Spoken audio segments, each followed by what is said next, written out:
Hello friends, hi, नमस्कार, welcome to my YouTube channel let's do and learn. आप सभी का मैं रूपाली बहुत बहुत स्वागत करती हूँ। और आज मैं सीटेट का प्रैक्टिस सेट लेके आई हूँ जो कि संस्कृत सब्जेक्ट का है। तो आइए संस्कृत के बारे में हम यहाँ पर बात करते हैं। और संस्कृत का जो पहला क्वेश्चन है यानी 61 नंबर का क्वेश्चन है वो क्या कहता है। ये कहता है नवचत्वारिशत् संस्कृत की किस संख्या को कहते हैं, ये आपको बताना है। नवचत्वारिशत्,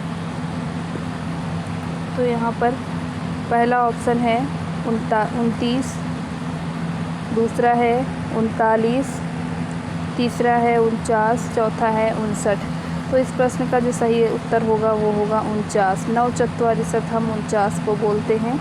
आइए अगले प्रश्न की ओर चलते हैं। अगला प्रश्न है अभिज्ञान शाकुंतलम के रचयिता हैं। अभिज्ञान शाकुंतलम के रचयिता कौन है। पहला है भारवी, दूसरा है अश्वघोष, तीसरा है कालिदास, चौथा है श्रीहर्ष।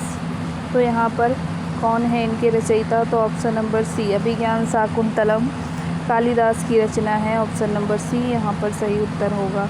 आइए अगले प्रश्न की ओर चलते हैं। अगला प्रश्न है भानुना में विभक्ति है। पहला ऑप्शन चतुर्थी, दूसरा ऑप्शन तृतीय, तीसरा ऑप्शन पंचमी, चौथा ऑप्शन षष्ठी। तो 63 का सही उत्तर ऑप्शन नंबर 2 होगा। अगले प्रश्न की ओर चलते हुए गाइस जल्दी हम इन प्रश्नों को सॉल्व करेंगे ताकि आपको जो समय है वो बच सके, कम समय में आप ज़्यादा प्रैक्टिस कर सकें। गुणाढ़ में प्रसिद्ध रचना है। गुणाढ़ किसकी प्रसिद्ध रचना है। पहला है हितोपदेश, दूसरा है पंचतंत्र, तीसरा है बृहत कथा, चौथा है हर्षचरित। तो ये किसकी फेमस रचना है, तो ऑप्शन नंबर 64 का ऑप्शन नंबर जो सही होगा वो होगा ऑप्शन नंबर सी, हमारी बृहत कथा। ऑप्शन नंबर सी यहाँ पर सही उत्तर होगा। अगले प्रश्न की ओर चलते हुए हितोपदेश का संबंध किस विधा से है। पहला है सूत्र विधा, दूसरा है कहानी कथन विधा, तीसरा है भाषण विधि और चौथा है व्याख्यान विधि। तो यहाँ पर जो सही उत्तर होगा ऑप्शन नंबर बी सही होगा, कहानी कथन विधि से इसका रिलेशन है, संबंध है। अगले प्रश्न की ओर चलते हैं। तस्मय में विभक्ति है। तस्मय में कौन सी विभक्ति है।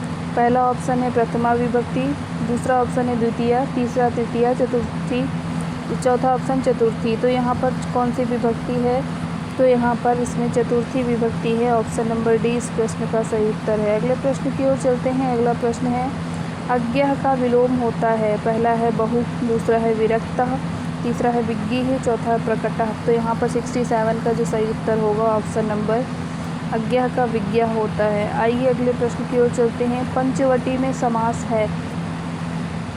कौन सा समास है। पहला ऑप्शन है द्वंद्व, दूसरा है द्विगु, तीसरा है विभाव, चौथा है कर्मधारय। तो यहाँ पर इसमें कौन सा समास है पंचवटी में। पहला ऑप्शन द्वंद्व, दूसरा द्विगु, तीसरा अव्ययीभाव और चौथा है कर्मधारय। तो यहाँ पर इस प्रश्न का 68 का जो सही उत्तर है वो है हमारा ऑप्शन नंबर बी, द्विगु समास। आइए अगले प्रश्न की ओर चलते हैं। लता शब्द का चतुर्थी एक वचन है। पहला ऑप्शन लताए, दूसरा लताया, तीसरा लताः, लतया, चौथा है लताः। तो यहाँ पर इस प्रश्न का जो सही उत्तर है वो है ऑप्शन नंबर 1, लताए। अभिज्ञान शाकुंतलम की मुख्य नायिका हैं। कौन है। पहला है सीता, दूसरा शकुंतला, तीसरा अनसुईया, चौथा प्रियंवदा। तो इस प्रश्न का सही उत्तर होगा शाकुंतला। आइए अगले प्रश्न की ओर चलते हैं। अगला प्रश्न है भाषा शिक्षण में दृश्य श्रव्य साधनों के उपयोग का प्रयोजन है। पहला है बालकों के कार्य को सरल बनाना, दूसरा है बालकों को नवीन उपकरणों का ज्ञान कराना, तीसरा है बालकों को कक्षा में बिठाए रखना, चौथा है बालकों के विभिन्न इंद्रियों को क्रियाशील बनाना। 71 का ऑप्शन नंबर डी यहाँ पर सही उत्तर होगा। अगले प्रश्न की ओर चलते हैं। अगला प्रश्न यहाँ पर प्रश्न नंबर 72 ये कहता है संस्कृत में भविष्यत काल के लिए किस लकार का प्रयोग किया जाता है। पहला ऑप्शन कहता है लट लकार, दूसरा ऑप्शन कहता है लोट लकार, तीसरा है लुट लकार, चौथा है लंग लकार। तो यहाँ पर 72 का जो सही उत्तर होगा ऑप्शन नंबर सी सही उत्तर होगा। ऑप्शन नंबर सी सही उत्तर होगा। अगले प्रश्न की ओर चलते हैं। कालिदास किस अलंकार के प्रयोग के लिए प्रसिद्ध हैं। पहला है अनुप्रास, दूसरा उत्प्रेक्षा, तीसरा उपमा, चौथा रूपक। तो यहाँ पर 73 का जो सही उत्तर होगा ऑप्शन नंबर सी सही होगा, उपमा अलंकार के लिए। अगले प्रश्न की ओर चलते हैं। संस्कृत दिवस कब मनाया जाता है? कार्तिक पूर्णिमा को, श्रावणी पूर्णिमा को, शरद पूर्णिमा को, माघी पूर्णिमा को। तो संस्कृत दिवस श्रावणी पूर्णिमा को मनाया जाता है। पुराणों की संख्या कितनी है? तो 4 है, 18 है, 24 है, 17 है। तो पुराण की संख्या ऑप्शन नंबर बी 18 पुराण हैं, आप सभी को पता है। अगला प्रश्न है, हल संधि कहते हैं स्वर संधि को, व्यंजन संधि को, विसर्ग संधि को, मुख संधि को। तो यहाँ पर इस प्रश्न का सही उत्तर होगा ऑप्शन नंबर बी, व्यंजन संधि को हल संधि भी कहते हैं। अगले प्रश्न की ओर चलते हैं। अष्टाध्यायी के रचयिता पहला है भट्टोजी दीक्षित, दूसरा है कात्यायन, तीसरा पाणिनि, चौथा है वरदराज। तो यहाँ पर 77 का जो सही उत्तर है option number C, Panini Ashtadhyayi के रचनाकार हैं। अगले प्रश्न की ओर चलते हैं। अगला प्रश्न है, संस्कृत में लकार हैं कितने हैं? पहला है 5, दूसरा है 10, तीसरा कहता है 20, चौथा कहता है 40। तो संस्कृत में कुल कितने लकार हैं ये आपको बताने हैं। तो इस प्रश्न का जो उत्तर होगा ऑप्शन नंबर 2 होगा, 10 लकार हैं। अगले प्रश्न की ओर चलते हैं। एको रसाह करुण एवं निमित्त भेदात, इस उक्ति से संबंध ग्रंथ है। पहला है अभिज्ञान शाकुंतलम, दूसरा है मृच्छकटिकम, तीसरा है उत्तर रामचरितम, और चौथा है स्वप्नवास दत्तम। तो यहाँ पर इस प्रश्न का सही उत्तर होगा ऑप्शन नंबर सी, उत्तर रामचरितम।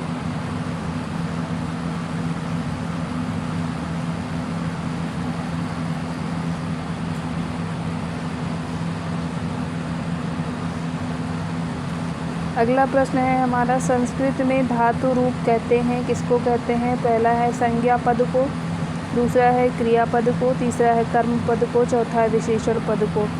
तो किसको कहते हैं? इस प्रश्न का सही उत्तर है क्रिया पद को। आइए अगले प्रश्न की ओर चलते हैं। अनुनासिक वर्णों की संख्या होती है। पहला ऑप्शन है 3, दूसरा 4, तीसरा 5 और लास्ट वाला कहता है 7। तो कितनी होती है? तो यहाँ पर 5 होती हैं।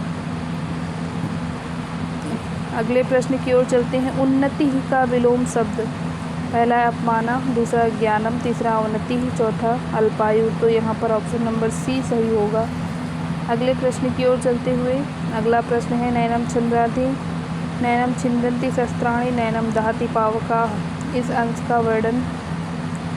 अंश में किसका वर्णन है? पहला है आत्मा, दूसरा परमात्मा, तीसरा शरीर, चौथा उपयुक्त में से किसी का नहीं।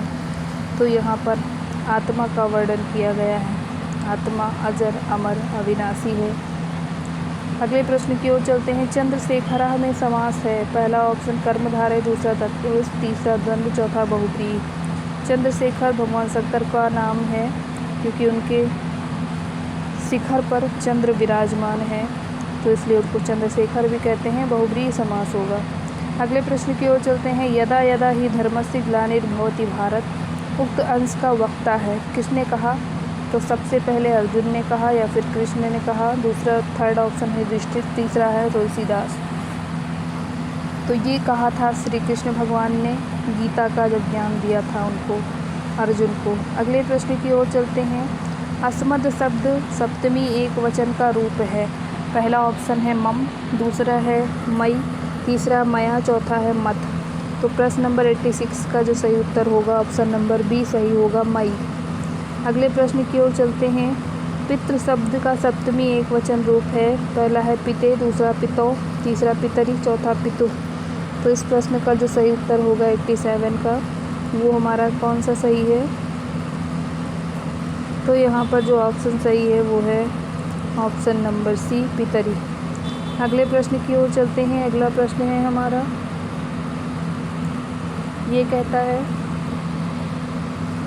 यशोदा कृष्ण आस्नेहते।